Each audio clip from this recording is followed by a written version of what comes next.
Rubick is an iconic support hero that's one of the most popular heroes in Dota, and the main reason for this is of course that his ultimate allows him to steal enemy abilities and use them himself. Rubick's first spell, Telekinesis, is a stun that lifts a hero into the air and then relocates them to any position in a small AoE and then stuns the enemies wherever that lifted hero lands. Rubick's second spell, Fade Bolt, is a magic damage single target ability that jumps from heroes and creeps, doing damage to each one while also giving them a debuff that reduces their damage. Rubick's third spell is Arcane Supremacy, which is a passive that increases cast range and spell amp for all of Rubick's abilities. And finally, Rubick's ultimate is Spell Steal, which allows him to steal the most recent ability cast by an enemy hero and use it as his own ability. His Ags allows him to steal 2 abilities instead of just 1, and his Shard allows him to use Telekinesis on allies to potentially save them from danger.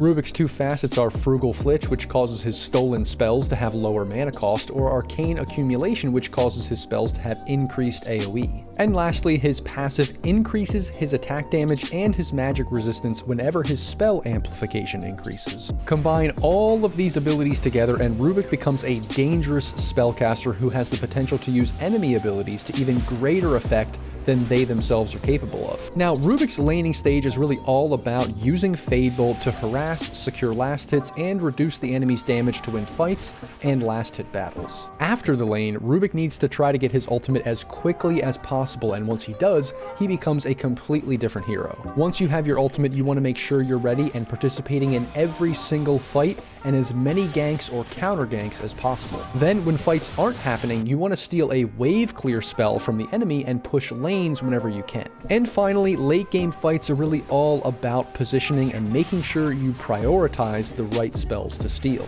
In some games, there are huge ultimates that you want to be waiting for because stealing them can turn the entire fight and the entire game.